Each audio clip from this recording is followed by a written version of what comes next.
Hi, Phyllis. Great. Hi. Look at you. Oh, yeah. So, Thank you. How are you? I'm great, thanks. So good to see you, and I'm so thrilled you could join us. Oh, It's been a my minute, pleasure. but I really always enjoy seeing you. We're really thrilled to have Phyllis Greenberger here at Alloy to talk about her new book, Sex Sells, which you can see my copy has lots of post-its. It's dog-eared. Right. Congratulations, Phyllis. It's a Oh, phenomenal and oh, fascinating book. thank you very much. I appreciate that. So, I mean, Took a long time to write. I know, I think you were starting it when we first met about 5 years Yeah, ago. I Is don't that know. It right? was years ago. Well, I couldn't decide, and then I decided to do it. But it took. I mean, it traces a journey of about 30 years. So there was a lot of work that had to be done to find all the information that had been kind of put away someplace. So It's really luckily a for the internet, comprehensive history. yeah. I learned so much. And by the way, the best title Oh, ever, I Sex know. Sells. Everybody loves the title. Yes, that's the big selling point. Yeah. Right, right, right. I'm going to do a little quick intro about your So, professional accomplishments, okay. and then we'll ask you some questions about the Oh, book. great. Um, Phyllis E. Greenberger, who is a Master of Social Work, is a Senior Vice President of Science and Health Policy for HealthyWomen.org. She served as President and CEO of the Society for Women's Health Research, a national nonprofit organization widely recognized as the thought leader in women's health research, for 26 years. In 2016, Phyllis was given the Trailblazer Award by the U.S. Department of Health and Human Services, Offices of Women's Health. She's also an advisor to Alloy Women's Health and the author of this new book, Sex Sells, The Fight to Overcome Bias and Discrimination in Women's Healthcare. So this is such an important book. We've been talking at Alloy so much about the lack of research in women's health. We talk specifically about the lack of research in menopause, women's midlife Right, health, right. but there's so much more there. So tell me briefly, why did you decide to write the book? Well, I'll try to be brief. I mean, basically, as you read, it was tough to do. I mean, when I started, women were not included in clinical trials. There was no recognition that women were different than men. Everybody just thought they were the same, except for their reproductive organs. And it was one thing led to another that led to another. And we ended up really at the biological level of the basic science, where when we hadn't started that way at all, we were just focusing on women's health generally. So it took 30 years. We started in the 1990s. It's still going on. I mean, I'm sure many of the people listening to this are aware of the president's initiative now on women's health research. So it's been a long time, but I just felt at a certain point that the story needed to be told, and especially because there's still more. And I think just the initiative this year, and there's been a lot of publicity and talk about it, which is great. It's sort of perfect timing. The book comes out saying we need to move on this, and then the initiative comes out and says we're going to. So I just felt it was an important story to tell, and so it took me a while to get my act together, and and I did it. So and I'm delighted that so many people are reading it, and now people really understand why it's so important that the work was done and that it continues. I mean, I can't, first of all, I know you had a lot to do for 30 years up until the Right. present moment with that Right. announcement that was made recently. So it's like an overnight success that took 30 years, right? But I want to go back for a minute. I mean, not all the way back. In the book, you talk about bias against women in healthcare for millennia.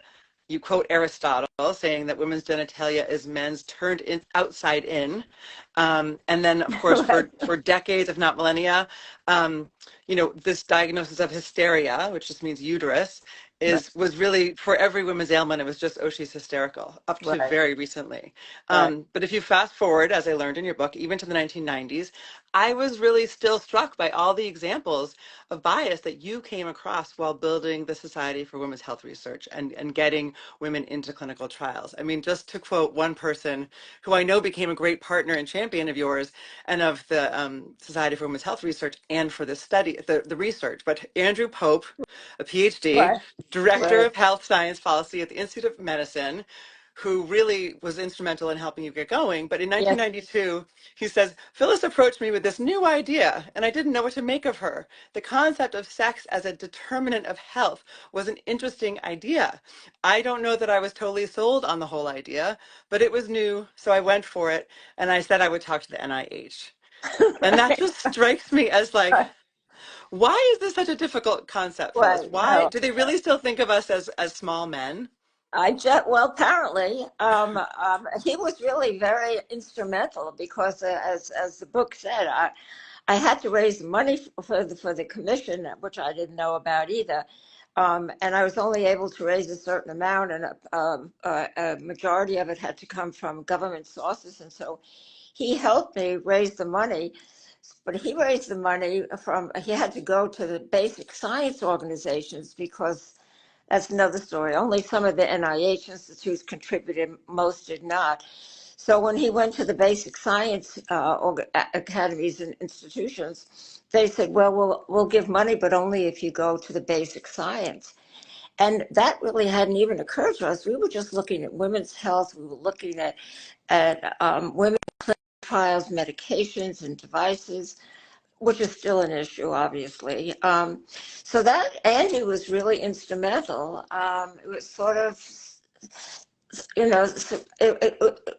the whole thing. I mean, we had no idea what was going to happen.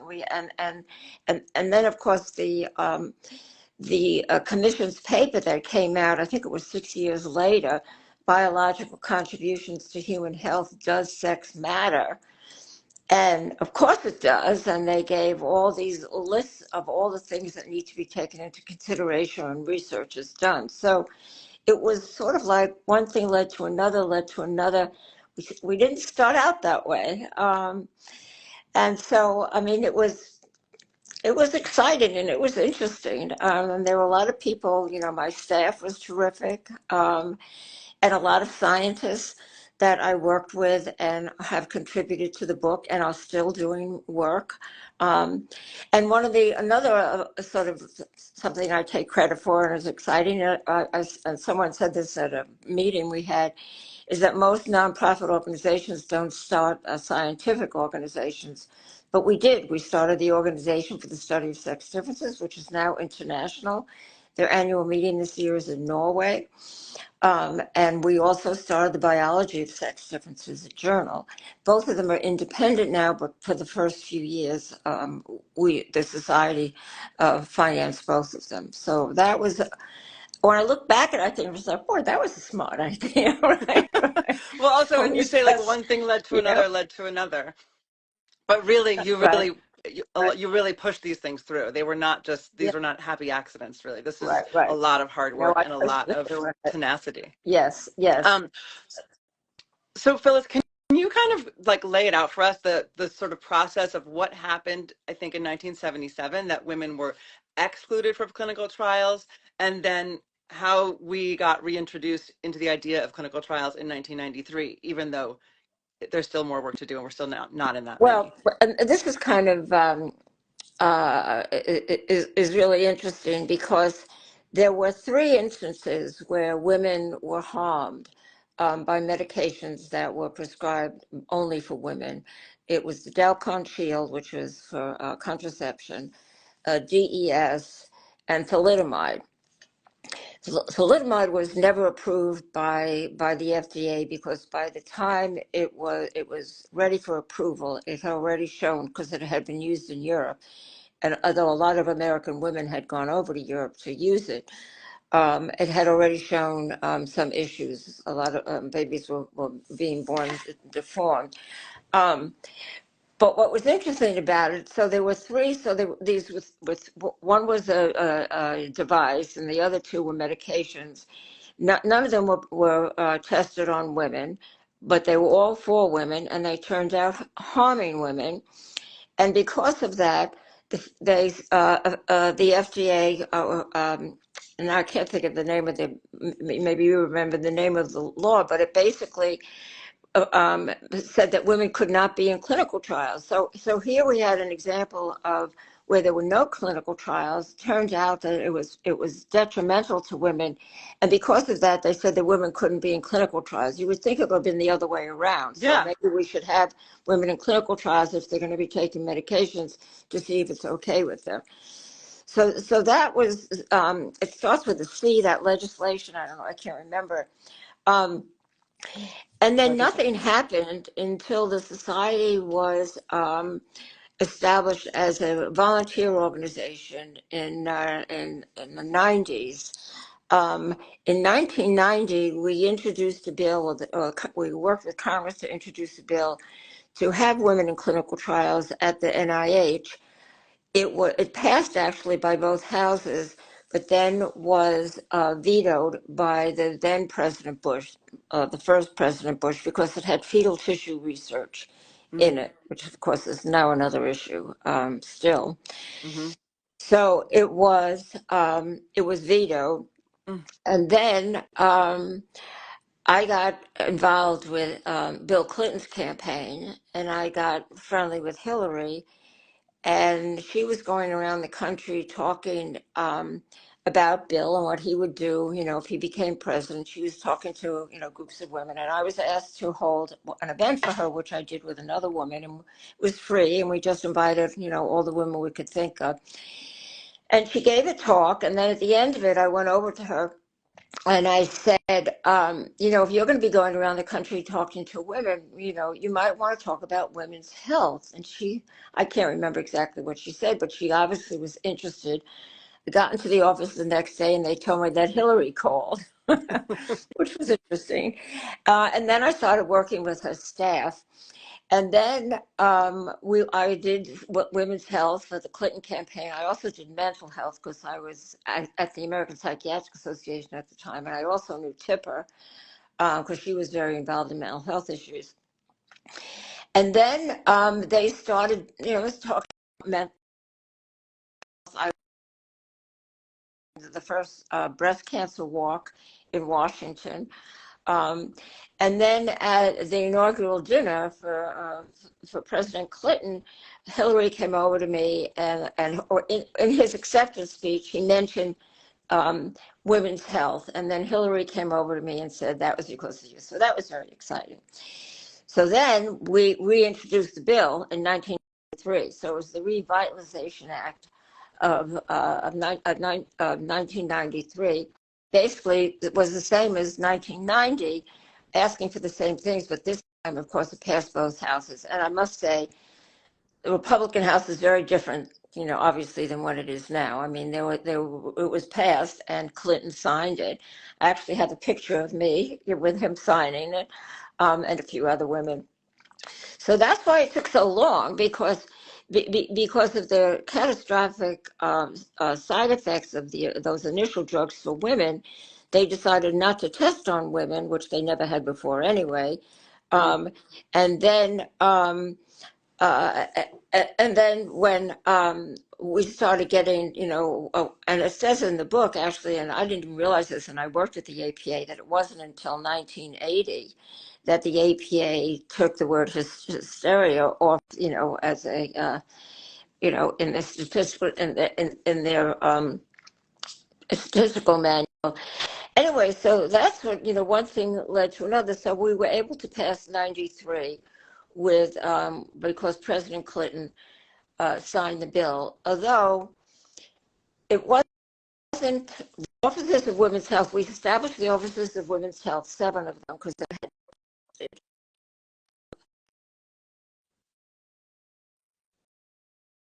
nobody knows that, but we sort of hid it. We didn't talk about it because we were afraid if Congress knew about it, they, this was during Trump, that they'd eliminate it. But so we just kept our heads down, and it went into law.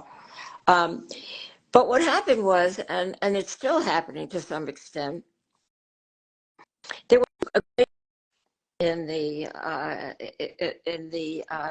inclusion of women in clinical trials. So if researchers said, actually, I don't remember the exact words, but I don't know if Phyllis is freezing for everyone else, but Phyllis, I think it might be your connection, but you're coming in and out a lot, and we're missing some of what you're saying.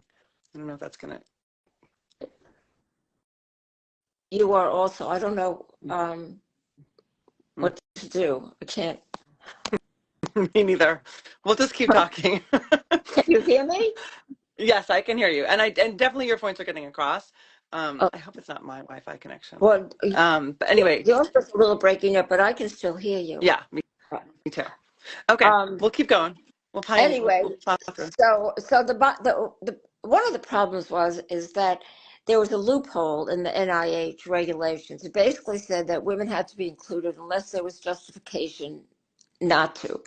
And of course, the justification would be that scientists would say, well, we've never seen a difference in women before, so why do we need to look now?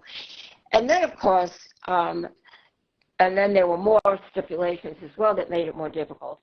But then, and this is still the case now, it's difficult to get women in clinical trials, and they've got, child caring, and obviously a lot of mothers are working now, and there's, transportation issues. I mean, some Oh, of you this mean it's goes difficult, even if women want to be in clinical trials, right, and it's right, difficult for the actual women to right. make their lives And available for the even clinical trials. and also as this book the point of the book was not just white women, was minorities as well, and obviously that's still an issue. And then there are other issues in terms of the minority populations, whether they feel comfortable being in clinical trials, whether they have the opportunity to be in them. So that's another whole thing.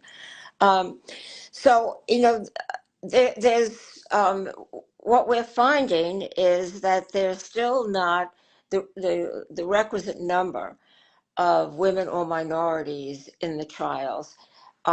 And also what's also important, and I've been told this by scientists and I can't really explain it, you need to design the trial in advance to analyze the results at the end, Hmm. and you can't just do that at the end. So that's not happening either. You have to formulate it so that whatever the results are, you can analyze for differences. Otherwise, just having a certain percentage of men and certain percentage of women and seeing, well, it could work in a third and not in a third or whatever, doesn't do you any good. The other problem is there's still, as I said, uh, not as many women and not as many minority women. So that's still an issue. And then the other issue, and this really hasn't been spoken about very much, even in the initiative, is that, as you mentioned with Andy Pope and the funding we got from the basic science organizations, it's not enough to just start in terms of medications, obviously, and it's not enough to just start when the medication has been approved or is in the process of being approved. You need to start with women, with female cells in animals, and up until, I guess, I would say until recently, and I don't know the exact date, and I still think there's a lapse. If you're just using male mammals and cells from men, then at the beginning of your research, then it's gonna reflect, as you proceed. Yes, this So it's freaked me out that even all the lab work is being done on well, male rats or right. male animals because the notion that the female animals cycle, menstrual cycle, reproductive cycle will get in the Yeah, like way, whereas they could actually get that's a pregnant. Right, they universal could get experience pregnant. for those of us born with Right, ovaries. right, right. So that, and also because I understand women animals are more expensive. Well, I guess I don't know that. So if they're more Really? expensive, yeah, and if they Huh. have more complicated.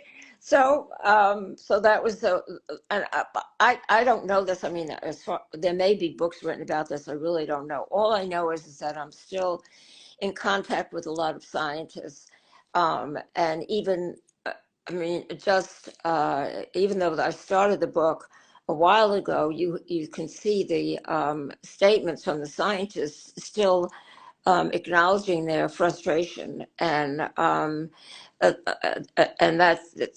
they don't feel that sometimes their research is taken seriously. And of course, there's patient stories that are happening every day still about women who don't feel that certain issues are not taken seriously. And obviously chronic pain is a big one.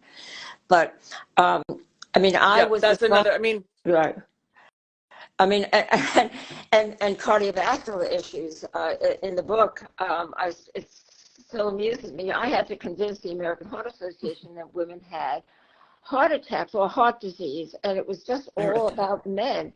Um, and of course, now they do, a lot of PR about, women and heart disease, which is good. But there's still doctors, especially doctors who've been trained, you know, sort of back in the day, who never, symptoms are different for women, and they're treated even differently when they get to the hospital and the Yep. emergency room. I mean, there's still these Yep. issues. So the money's going to help, obviously, from the initiative, and it's necessary. But there are a lot of other issues that need to be addressed. It's not just about the money. You The talk research about, has to be done that way. you mentioned heart disease, and you've in the book you talk about some of the areas in which that research into sex differences has had and could have even more greater impact. You mentioned cardiovascular just now. You also talk about Alzheimer's and Right. osteoporosis. Do you want to talk a little bit about the effect that this kind of research Well, could have the in those? osteoporosis, and that's another thing, because there was an organization, it's changed its name. It was the National Osteoporosis Foundation, NOF, and it was all based on men, which was really strange because, well, obviously it was also, but I had to also speak to them about it affecting women as well.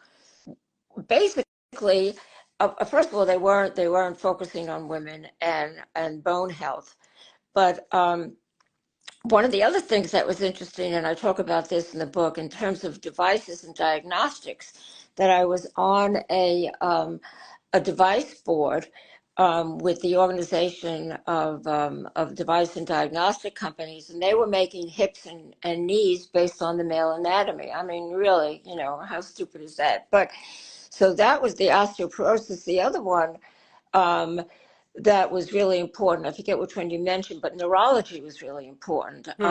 I mean, it turns out, though it's obvious that women's brains are different than men. I mean, I think anybody would know that, but that every aspect of it. I was at a meeting yesterday, and there were two researchers talking about how different conditions affect men and women neurologically, and Alzheimer's, as you mentioned, seems to be more prevalent in women. And there's a question whether that has to do with menopause and lack of estrogen. I mean, there's still a lot of research being done on that, but Hmm. that's a possibility Okay, that so you mentioned. speaking Yeah. of menopause, which we Yes, love yes, to talk about at Alloy, right, right, right. I believe you were in the room at the press conference when the WHI I announced that they did. were. I was, and Have I you argued against it. Yeah. what have you been thinking? What have you seen that sort of change in the conversation around menopause in the last few years? And what do you think of that? I mean, speaking of Alzheimer's and cardiovascular issues and osteoporosis, these are all things that, HRT, there's quite a bit of Right. evidence across those Actually, that is categories can help. positive. That is Yes. positive. Yes. Yeah, I know. So I testified when the NIH came out, and basically, well, first of all, there were a lot of problems with the clinical trials. All the women were all over 60. They had diabetes. They smoked. They were overweight. So that's the first thing. Um, and also the purpose of it was really to see whether giving hormone therapy to women um, after 65 would help them with heart disease. Well, of course, the answer was no, and we know that now for different reasons. But when it came out, it was like this big explosion that it causes breast cancer, and it causes this, and it causes that. And I testified, and I said it was, first of all, they used a formula that was so much more than what's currently. I mean, I've been on hormone therapy for like, I don't know, I can't even remember how many years. But when I started, my dose was much higher Hmm. than, I mean, I think the good thing that came out of the WHI, if nothing else, is they reduced the amount. The other thing is, of course, during that, not only was the prescription amount much higher, but uh, I'm trying to think what else. It was a different formulation, It was right? It's a right, completely different. right, exactly. It was different formulations and different. And I actually said that to them when they were when putting the trial together, because there was a lot of research going on about the dosage, and also there were a lot of other creams and other things that were being looked at, um, topical creams and stuff. And I said to them Oh my that goodness. by the time this comes out, there's going to be so many other alternatives. Anyway, so of course the Washington Post wrote a negative article about me. They said that the only Mm. reason why I talked against the initiative was because I got money from Wyeth. Well, yeah, we got money from Wyeth, but I wouldn't put my life in danger just because an organization, gave my organization funding. The whole thing was just, and I think I actually spoke to the guy, doctor, who was sort of behind all this, and I just thought, I said to him, because not only was it inaccurate, but the way the information came out was outrageous. Hmm. They didn't give any heads up. They didn't do a press conference. They didn't tell the researchers. Um, and was going to a conference. We ended up being in the same cab together, and I asked him why, why he did it that way. And I said, you just like dropped a bombshell, and he said, Hmm. we that's what we wanted to do. So they actually wanted to scare the living daylights out of everybody by not, and they didn't tell why. Everybody was totally unprepared. So the headlines all over the country, or maybe the world, was, HRT gives you heart attacks, causes Alzheimer's, is no good for anything. And actually, um, I think it's just the opposite Yeah. now. Um, yeah. But there's still women. I mean, I get asked all the time whether it's safe. Hmm. I recommend, there's a book that you're aware of, Avram Blooming's book on estrogen matters. Yeah, we Um, love him and love the yeah, book. Yeah. right. Um, that just refutes all the different areas of research, um, that was once sort of a negative in terms of HRT. So I think it's great what Alloy is doing. Um, I think I know Monica, and so I heard about it at the very beginning. I think the fact that there's advertisements about menopause on television is great. They can actually talk about it, um, and not be ashamed of it. I think the world is changing. It's taken a long time, but Yeah. Yeah. it's Well, and changing. and thank God you've been there pushing for this change all these years, and have written this book about the struggle, and it continues. I think there's there's so much to unpack in this book, and I really recommend anyone interested in this topic to read the book. It's really a quick, It's delightful read, but I learned so much, having thought that I was already pretty right, knowledgeable here. right. But there are some stats at the end, Phyllis, that the Kaiser Family Foundation in 2023 released some stats that I have to say are a little discouraging, and I just want your opinion on, are things getting better? I'm going to tell a few of the stats. There are a lot of them, but in May 2023, the Kaiser Family Foundation released their findings from a survey of more than 5,000 women ages 18 to 64 who had seen a healthcare provider in the past 2 years. 29% had said their doctor had dismissed their symptoms. 15% reported a provider did not believe they were telling the truth. 19% said their doctor assumed something about them without asking. And 13% said that a provider suggested they were personally to blame for a health problem. And there are so many more stats here. There's like 3 or 4 bullet points, but just that idea that women are still not taken seriously in the doctor's office. Right. Well, Um, yeah. Well, and I mean, it's funny. You used to, I think, want to go to an older doctor, someone who'd been practicing for a long time, so you figured he would, have a lot of experience. But now I think you need to go to a younger doctor, hopefully, who's getting the message now. I'm hoping. I think the book is something that everybody should read. But I do wish that people in medical school I've been in touch with AMWA, the American Women Medical Association. I mean, I think that doctors in training, nurses, they need to understand, and it's not just women, obviously, the men need to understand it. And so there are chronic pain and headaches and even cardiovascular symptoms because they're not recognizable. So yes, and in the book, I mean, it's all there and it's still happening. Yeah. So, Yeah. you know, You give a we've come. suggestion for anyone to ask. What can we lay people do in the doctor's office to, or out there in the world to help this further the cause of women's research, or just make sure that our doctors are well informed? You have I some think suggestions at the end of the you have book to. about what we can do. Well, just these where women feel that they're not being taken seriously, or they're dismissed, or they're either make them. I mean, and you have to have a certain. Not everybody's, sort of can be as obnoxious as I can, but say, listen, this is real pain.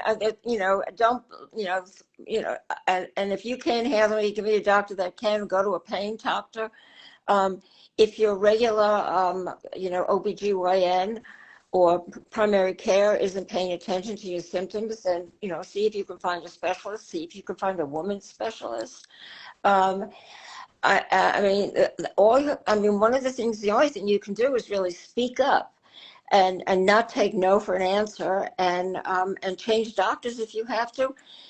Another thing that's good about, I mean, the electronic age that we're in now, I mean, I think it's going to be helpful, obviously, for clinical trials. It'll make it much easier for people to participate in clinical trials. But, you can put in your symptoms and Google it. And I do that, and see, maybe I've got this or maybe I've got that. As long as it's on an authorized website like WebMD, or the Cleveland Clinic or Mayo, you can get it. It's really good at helping sort of diagnose, or at least give you an idea of what it might be, so that when you go into the doctor's office, you're a little bit more educated.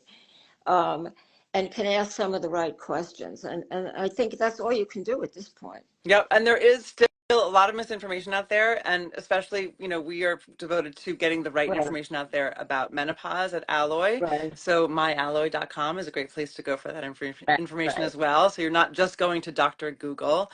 But I agree. I think arming ourselves with the information, asking the questions. You have a great, you said, in the book, you say that you should just ask, is this product or is this Right. test or is this device or is this medication been tested on women? Right, And see if they even right, know. right. So Well, we've and I taken up. know one of the areas that I work closely with this woman, that vaccines work differently in men and women in terms of dosage and side effects. So, and most doctors don't know that. The other advice I'd give, not to promote myself, but take my book to the office Yeah. and give it to your doctor No, and and here say, it is. read this. Sex sells. Yeah, This is read the it. book. Yeah, Read it. It's really, read it. I think any woman should read it. Certainly Yeah. men and male doctors too, but this is really, really empowering information. It's called Thank Sex Sells. This is Phyllis Greenberger. We've been taking up a little over 30 minutes of your time. We promised 30, you. but No, thank you so my much, pleasure. Phyllis. Thank you. Thank you so much. I appreciate it. So good to see Right. you. Congratulations again on the book. Thank you. Thank you very much. All right. Bye. Let's see if I know how to end this. I don't know either. Thank you. Just press X, right? All right. Yep. Okay. Thanks, Phyllis. Bye. Bye.